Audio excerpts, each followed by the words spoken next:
성경을 통해서 룻이 시어머니 나오미를 어떻게 섬기고 있는가를 보고 있어요. 믿음입니다. 믿음으로 룻이 어머니와 함께하고 있습니다. 우리가 이제 또 성경을 통해서 살펴봐야 하는 것은 이 베들레헴 교회와 성도가 이방 여인 룻을 무엇으로 어떻게 대하고 있는가 하는 겁니다.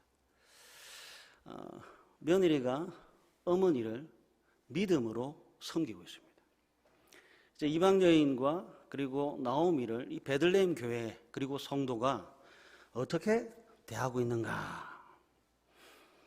오늘 본문 가만히 저희들하고 읽었지요. 어머니 나오미와 며느리 룻이 대화를 하는데 보아스라고 하는 사람을 칭찬하고 축복하는 내용입니다. 그도 이럴 것이 17절 룻이 밭에서 저녁까지 줍고 그 주운 것을 떠니 보리가 한 에바쯤 되는지라 합니다. 룻이 아침부터 저녁까지 이삭을 주었는데 그 양을 헤아려 보니까 한 에바라고 합니다. 여기에 그냥 성경으로 22리터라고 하면 참 편할 텐데 한 에바라고 되어 있어요. 한 에바를 리터로 환산을 하면 22리터고요. 22리터를 킬로그램으로 환산하면 22kg입니다.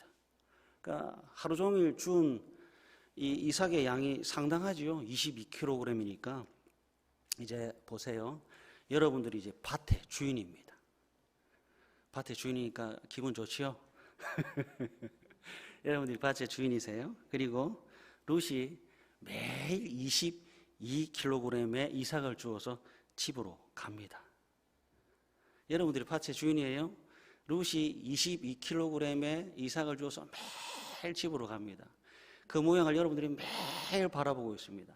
자, 여러분들의 마음은 어떻습니까?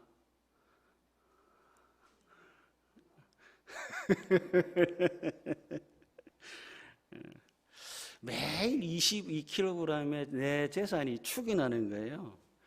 매일 22kg의 재산이 축이 나는데 기분이 좋을까요? 한 이틀, 사흘 있다가 이제 룻 당신 좀 다른 밭으로 가십시오 하지 않았을까요? 물론 저는 보아스처럼 했을 겁니다만 한두 명 정도면 몰라도 룻과 같은 사람이 제법 수가 된다면 그리고 이삭을 주어가는 기간이 길어진다면 저도 굉장히 큰 고민이 될 것 같아요. 23절 한번 보실래요? 이에 룻이 보아스의 소년들에게 가까이 있어서 보리 추수와 밀 추수를 마치기까지 이삭을 주우며 그의 시어머니와 함께 거주하니라 합니다. 23절에 보리 추수와 밀 추수를 마치기까지 하는데 이 보리 추수와 밀 추수가 보통 4월에서 6월 사이예요. 그럼 4월, 5월, 6월 석 달 기간입니다. 그럼 룻은 보아스의 밭에서 석 달 동안 이삭을 줍는 거네요. 계산해 보세요. 매일 22kg. 일주일이면 이제 7일째는 안식일이니까 추수 안 합니다. 그러니까 6일 동안 몇 킬로그램이죠? 120kg입니다. 한 달이면 480kg입니다. 두 달이면 1톤입니다. 석 달이면 1.5톤입니다. 여러분들이 밭의 주인이에요?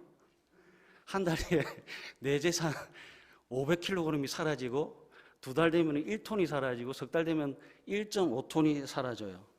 여러분들 어떻게 하실 거예요? 룻에게 계속 오라고 할 거예요? 아니면 오늘은 좀 쉬라고 할 거예요? 보아스 대단하지 않나요? 매일 22kg씩 가지고 가는데 보아스가 빼앗지 않습니다. 보아스가 남의 밭으로 쫓아내지 않습니다. 주운 것을 그대로 가져가도록 합니다. 그러니까 이 나오미도 하나님 그에게 복을 주십시오 하는 거예요. 그 다음에 룻기 1장 9절과 10절 한번 보십시오. 룻기 1장 9절과 10절. 그들이 베는 밭을 보고 그들을 따르라. 내가 그 소년들에게 명령하여 너를 건드리지 말라 하였느니라. 목이 마르거든 그릇에 가서 소년들이 기르온 것을 마실지니라 하는지라. 룻이 엎드려 얼굴을 땅에 대고 절하며 그에게 이르되 이제 잘 보셔야 됩니다. 나는 이방 여인이거늘 당신이 어찌하여 내게 은혜를 베푸시며 나를 돌보시나이까. 그러니까 모압 여인 룻에게 보아스의 호의가 일반적이지 않습니다. 10절 나는 이방 여인이거늘 당신이 어찌하여 내게 은혜를 베풉니까? 나는 이방 여인인데 어찌 당신이 나에게 호의를 베푸시고 나를 돌보십니까? 룻이 나고 자란 모압에서는 한 번도 듣고 보지 못한 낯선 행동을 보아스로부터 경험하고 있는 거예요. 모압에는 없고 여기 베들레헴에 있는 이 보아스의 행동을 뭐라고 하는지 아세요? 믿음이라고 합니다. 모압의 상식과 이성으로 도무지 이해할 수 없는 것을 가리켜 뭐라고 한다고요? 믿음이라고 합니다. 룻이 접하고 있고 우리가 성경을 통해 확인하고 있는 이 보아스의 믿음, 베들레헴 교회와 성도의 믿음을 보고 있습니다. 이 믿음은 세상의 상식과 이성을 초월하는 행동입니다. 그리고 룻에게는 믿음의 신생아인 룻에게는 감탄하는 믿음입니다. 저는 다대 교회가 이렇게 됐으면 좋겠어요. 아닙니까? 다대 교회 이렇게 됐으면 좋겠어요. 세상에 보면 룻이 참 많습니다. 여기 앉아 계신 분들도 마스크로 가리고 있지만 그리고 보이지 않는 가슴에 한켠에는 룻의 마음을 가지고 있는 것 하나님이 다 아세요. 그래서 여기 왔잖아요. 그러니까 우리는 서로 손가락질하는 게 아니라 은혜가 필요한 사람이에요. 베들레헴 교회에 룻이 탁 왔더니 베들레헴 성도와 교회가 막 퍼줍니다. 나는 이방 사람인데 왜 은혜 베풉니까? 나는 이방 사람인데 왜 나를 돌봅니까? 세상의 상식과 이성으로는 도무지 경험할 수 없는 것을 맛보고 있는데 그 맛보고 있는 이름이 뭐라고요? 믿음입니다. 14절도 한번 보십시오. 14절. 식사할 때 보아스가 룻에게 이르되 이리로 와서 떡을 먹으며 내 떡 조각을 초에 찍으라 하므로 룻이 곡식 베는 자 곁에 앉으니 그가 볶은 곡식을 주매 룻이 배불리 먹고 남았더라 합니다. 그러니까 우리는 성경을 읽으면 감탄이 없는데 잘 보세요. 어느 나라를 막론하고 주인과 하인은 겸상을 하지 않습니다. 제가 초등학교 다닐 때만 해도요. 할아버지, 아버지 저가 한 상, 삼촌들이 한 상, 그리고 할머니, 어머니 한 상, 방 하나에 상 3개로 했습니다. 제가 이제 장손이니까 좀 대접을 받았어요. 같은 울타리, 같은 방에 있는데 장손이라고 하는 이유 때문에 어머니가 먹지 못하는 생선을 저는 먹었습니다. 보세요. 주인과 하인은 겸상하지 않습니다. 그런데 보아스가 이방 여인 룻과 같이 식사를 하고 있습니다. 식사를 할 뿐 아니라 자신의 몫을 줍니다. 주는데 룻이 배불리 먹고 남길 정도로 줍니다. 이런 것을 가리켜 멋있다라고 하는 거예요. 주는데 째째하게 주는 것이 아니라 먹고 남을 정도로 넉넉하게 풍성하게 줍니다. 15절과 16절도 한번 보십시오. 룻이 이삭을 주우러 일어날 때 보아스가 자기 소년들에게 명령하여 이르되 그에게 곡식 단 사이에서 죽게 하고 책망하지 말며 또 그를 위하여 곡식 다발에서 조금씩 뽑아버려서 그에게 줍게 하고 꾸짖지 말라 하니라. 보세요. 룻이 15절과 16절의 내용을 알까요? 보아스가 자신들의 일꾼들에게 하는 부탁이고 명령이잖아요. 룻이 알까요? 룻이 모릅니다. 룻은 보아스가 어떤 마음으로 자신을 대하고 있는지 그리고 보아스가 일꾼들에게 어떤 명령을 했는지 아무것도 모릅니다. 그저 룻은 아침부터 저녁까지 이삭 베는 사람의 뒤를 졸졸졸 쫓아가면서 떨어지는 이삭을 줍고 있습니다. 이것조차도 보아스가 허락을 했겠죠. 하나에서 10까지 룻이 준비한 것이 하나도 없습니다.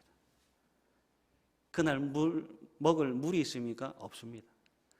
그날 먹을 양식이 있습니까? 없습니다. 일하다가 먹을 새참이 있습니까? 없습니다. 간식도 없고 양식도 없고 물도 없는데 누가 다 준비를 했지요? 주인인 보아스가 다 준비했습니다. 목마를 때 마십시오. 배고플 때 먹으십시오. 그리고 이삭을 일부러 조금씩 베어서 떨어뜨려 주라고 이야기를 다 했는데 룻은 모릅니다. 보아스가 하나에서부터 10까지 다 준비를 했는데 생색내지를 않습니다. 당신이 22리터 어떻게 주는지 압니까? 내가 종들에게 명령해서 당신이 이렇게 풍성하게 줄 수 있어요. 자랑하지 않습니다. 물 그거 내가 종들 시켜서 떠온 겁니다. 마음껏 마십시오라고 자랑하지 않습니다. 자랑할 것이 수도 없이 많지만은 이방 여인 룻이 느낄 때 전혀 부담스럽지 않도록 자연스럽게 대가 없는 베품, 자랑하지 않는 겸손입니다. 지금 저는 그리고 여러분들은 성경을 통해서 믿음의 사람을 보고 있고 교회의 모습을 보고 있습니다. 믿음이라고 하는 것은 상식 위에 있는 참 좋은 겁니다. 그렇죠? 여러분, 보아스가 왜 이렇게 대가 없이 잘 베풀 수 있을까요? 부자라서 그렇습니까? 그런 것 같기도 하고 아니요. 부자라서 베푸는 것이 아니라 믿음이 좋아서 넉넉하게 베풀 수 있는 거죠. 저는 참 궁금한 거예요. 보아스는 어떻게 이런 좋은 믿음의 사람이 됐을까 하는 겁니다. 보아스의 신앙을 룻기 1장에서부터 룻기 2장으로 쭉 오면서 읽어보면, 그리고 이 사람이 행하는 이 베품을 가만히 보면 이렇게 쥐어짜서 물이 한 방울 톡톡 떨어지는 신앙이 아니라 펑펑 솟아나는 흘러 넘치는 신앙을 보여주고 있어요. 어떻게 보아스는 이렇게 흘러 넘치는 신앙을 가질 수 있었을까요? 어떻게 해서 이렇게 될 수 있었을까요? 마태복음 1장으로 한번 가보겠습니다. 마태복음 1장입니다. 마태복음 1장 5절을 한번 보실래요? 신약성경 1페이지.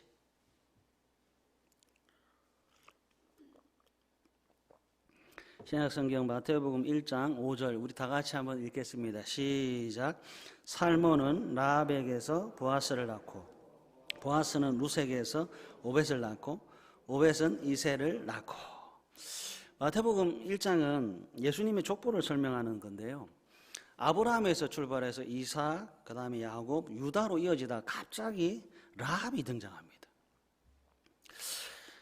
이스라엘 백성들이 40년 광야 생활을 마치고 약속의 땅인 가나안 땅에 입성할 때 첫 번째로 맞닥뜨린 성이 여리고 성이었습니다.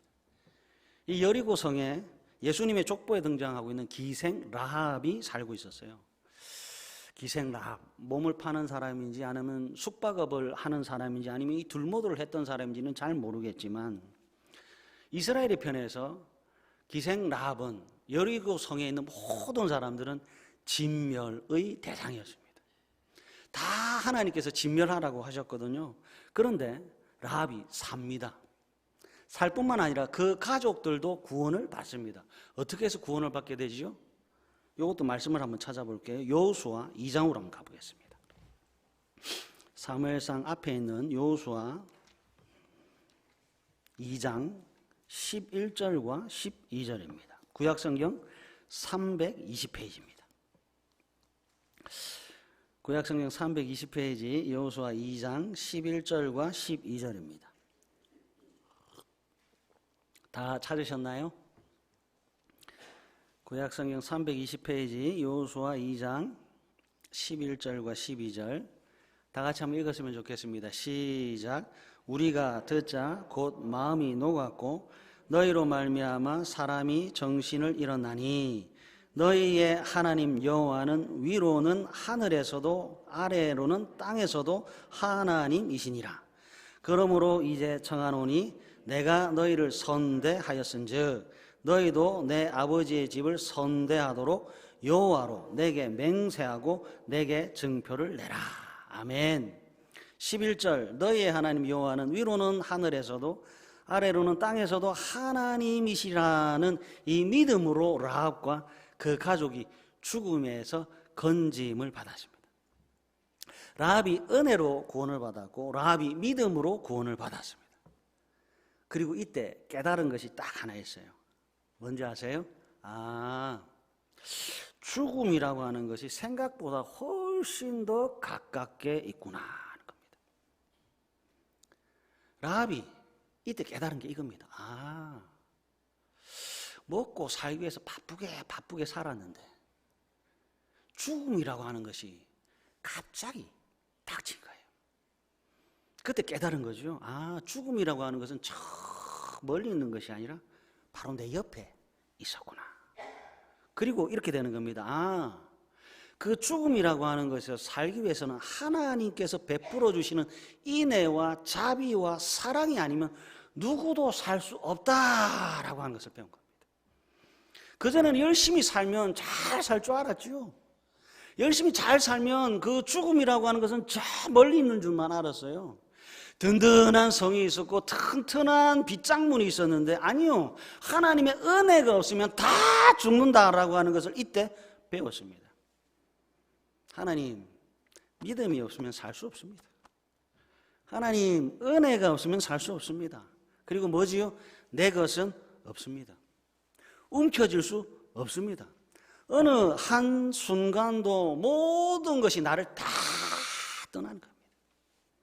그리고 살몬과 라합 사이에서 태어난 아이가 룻기에 등장하는 보아스입니다. 이 보아스는 믿음으로 얻은 아이고 은혜로 얻은 생명의 징표이지요. 어머니가 죽음이라고 하는 것이 가까이 있다는 것을 깨달았어요. 그 죽음 앞에서 하나님을 믿는 믿음이 아니면 다 죽는구나. 하나님께서 베풀어 주신 은혜가 아니면 다 죽는구나. 내가 그토록 목숨 걸고 움켜쥐려고 했던 모든 것들이 나를 구원해 주지 않았구나.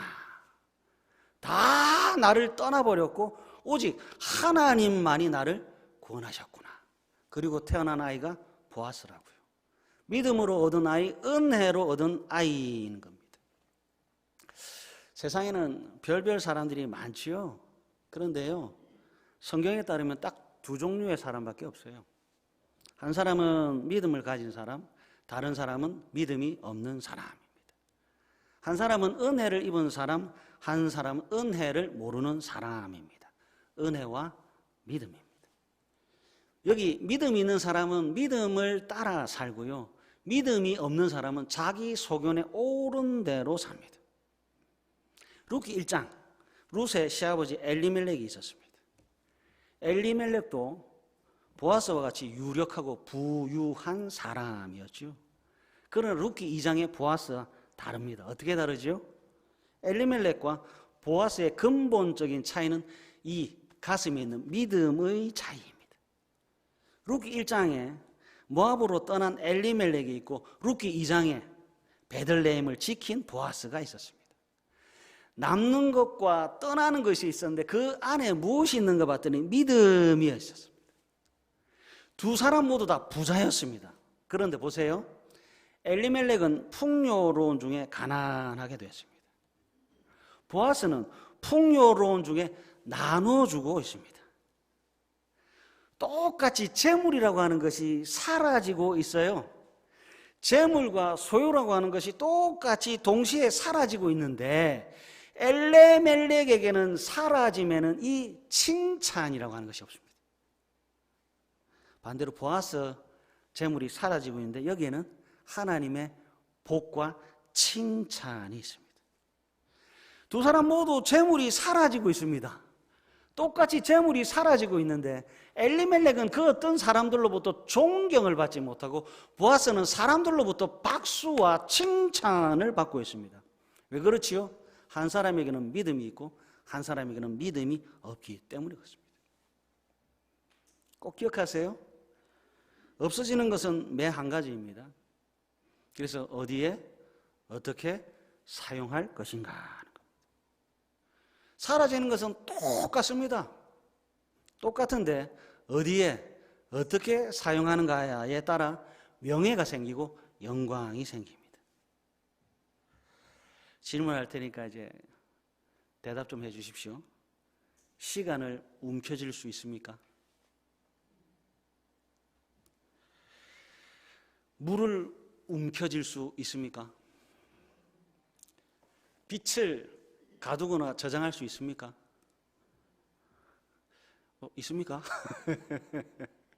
왜 없지요? 왜 시간을 움켜쥘 수 없지요? 왜 물을 움켜쥘 수가 없지요? 왜 이 빛을 가두거나 저장할 수 없지요? 왜 없지요? 내 것이 아닙니다. 내 것이 아닙니다. 시간도 내 것이 아닙니다. 물도 내 것이 아닙니다. 빛도 내 것이 아닙니다. 생명도 내 것이 아닙니다. 내 것이 아니니까 못 잡는 거예요.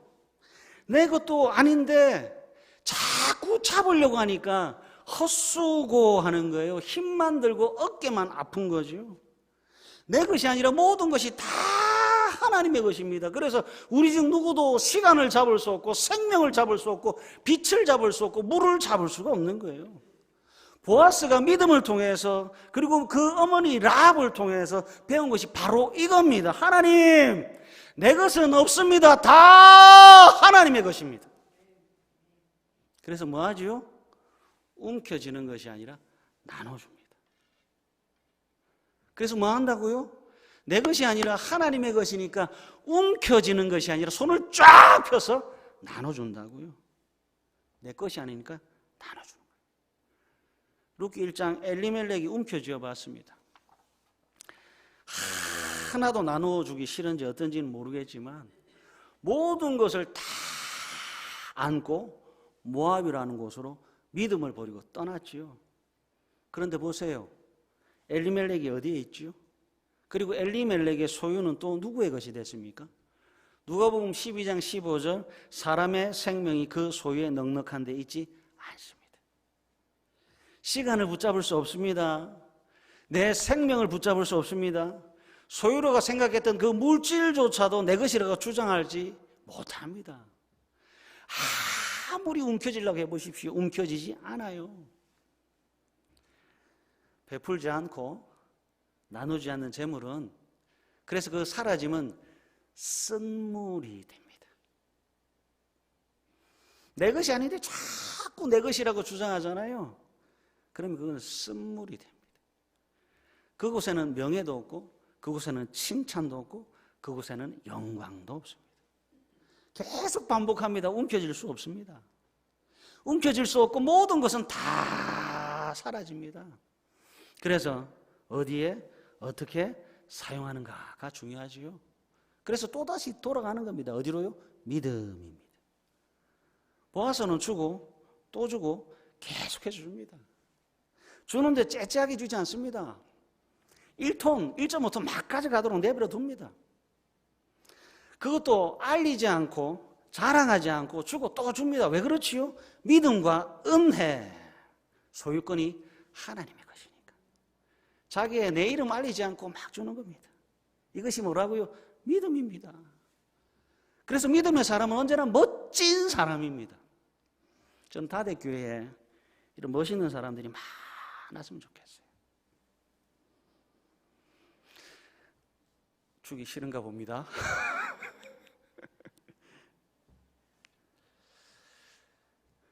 룻은 보아스의 믿음으로 삽니다. 나오미는 룻의 믿음으로 삽니다. 룻이 보아스의 믿음으로 사는데 보아스가 자랑하지 않습니다. 나오미가 룻의 믿음으로 사는데 생색내지 않습니다. 어머니, 제가 얼마나 오늘 하루 힘들었는지 아세요? 아니요. 보아스가 룻에게 네가 가져간 거 다 내 것이라고 자랑하지 않습니다. 그저 믿음으로 보아스는 베풀고 있고 믿음으로 룻은 헌신하고 있습니다. 여기에 생명이 있습니다. 룻기 2장에 나오미와 룻이 대화를 하는데 막 인상을 쓰면서 할까요? 아니요. 환하게 오는 겁니다. 어떻게 해서요? 믿음 때문에. 믿음으로 보아스는 베풀고 있고 믿음으로 룻은 헌신하고 있어요. 거기서 생명이 있고 웃음이 있고 사랑이 있고 감사가 있고 칭찬이 있고 서로를 향하여 하나님의 이름으로 축복하는 거예요. 임상옥이라고 하는 분을 한번 들어보셨는지 모르겠어요. 조선시대 거상이래요. 학자들이 조선 역사상 그리고 한국 역사상 최고의 상인이라고 거상이라고 붙일 수 있는 분은 임상옥이라고 하는 이분밖에 없답니다. 이분이 그래요. 물이라고 하는 것은 일시적으로 가둘 수 있지만 영원히 소유할 수 없다. 물을 소유하려고 가두어두면 그 물은 썩고 만다.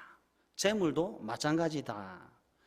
손 안에 들어온 재물은 일시적으로 나를 거쳐가는 것뿐이다. 재물은 물이 높은 곳에서 낮은 곳으로 보내는 것처럼 재물도 높은 곳에서 낮은 곳으로 흘려 보내는 것이다. 그러니까 이분을 아는 모든 학자들 존경하고 칭찬합니다. 그리고 이 임상옥이라고 하는 분보다 한 40년 뒤에 태어난 미국의 폴 캐티라고 하는 사람이 있어요. 석유로 재벌에 든 사람인데 세계 최초로 재산을 1조 이상 가진 사람이랍니다. 이 사람을 수식하는 문구가 가족을 저버린 방탕과 탐욕의 부자래요. 가진 것은 싹 떠먹겠지만 않습니다. 그래서 어느 깽단이 이 사람의 손자를 납치를 한 거예요. 돈 주면 손자를 보내주겠다.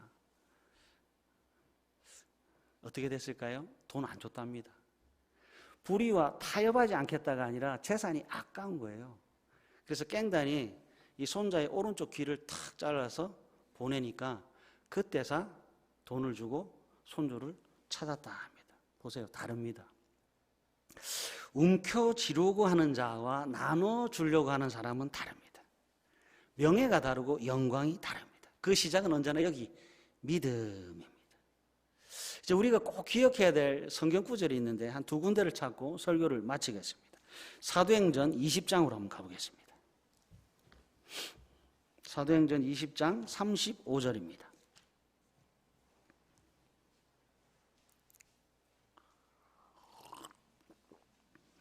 신약성경 223페이지 사도행전 20장 35절. 사도행전 20장 35절 다 찾으셨는지요? 다 같이 읽겠습니다. 시작. 범사에 여러분에게 모본을 보여준 바와 같이 수고하여 약한 사람들을 돕고 또 주 예수께서 친히 말씀하신 바 주는 것이 받는 것보다 복이 있다 하심을 기억하여야 할지니라. 아멘. 왜 받는 것보다 주는 것이 복인 줄 아세요? 주는 곳에 생명이 있고 주는 곳에 살림이 있기 때문에 그렇습니다. 보아스가 주지 않으면 룻과 나오미가 살 수가 없지요. 룻이 주지 않으면 나오미가 살 수 없지요.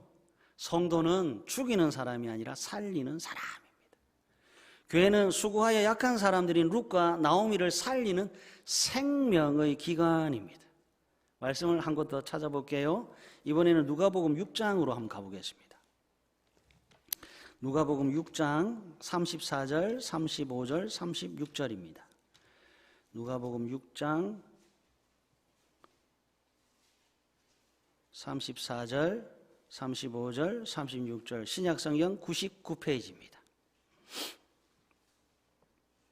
신약성경 99페이지 누가복음 6장 34절, 35절, 36절 다 같이 한번 읽어볼까요? 시작. 너희가 받기를 바라고 사람들에게 구워주면 칭찬받을 것이 무엇이냐? 죄인들도 그만큼 받고자 하여 죄인에게 구워주느니라. 오직 너희는 원수를 사랑하고 선대하며 아무것도 바라지 말고 구워주라. 그리하면 너희 상이 클 것이요 또 지극히 높으신 이의 아들이 되리니 그는 은혜를 모르는 자와 악한 자에게도 인자하시니라. 너희 아버지의 자비로우심과 같이 너희도 자비로운 자가 되라. 아멘. 주는 것이 받는 것보다 복입니다. 그래서 예수님께서 주라 하셔요. 줘서 가난해지는 법은 없습니다. 움켜쥐는데 탕진하는 법은 있어도 줘서 가난해지는 법은 없습니다. 고인물이 썩듯이 움켜쥐기만 해서는 쓴물과 악취가 날 뿐이지요. 저는 여러분들이 냄새 나는 사람이 아니라 향기 나는 사람이 됐으면 좋겠습니다. 질문에 답해 주십시오. 시간의 주인이 누구지요? 하나님입니다. 물질의 주인이 누구지요? 하나님입니다. 생명의 주인이 누구지요? 하나님입니다. 사랑하는 가족 여러분, 우리는 재물의 양으로 평가받지 않습니다. 믿음과 사랑입니다. 얼마나 많은 재물을 모았느냐로 하나님의 평가를 받는 것이 아니라 얼마나 많은 생명을 살렸느냐, 얼마나 많은 생명을 사랑했느냐로 평가받습니다. 고민 드릴게요. 움켜쥐지 마시고 생명 나눔의 법칙에 따라 줄 수 있을 때 베푸십시오. 줌으로 생명을 살리고 줌으로 복이 되는 복되고 복된 아름다운 다대 교회 가족들 되시기를 간절히 바랍니다. 우리 찬송하겠습니다.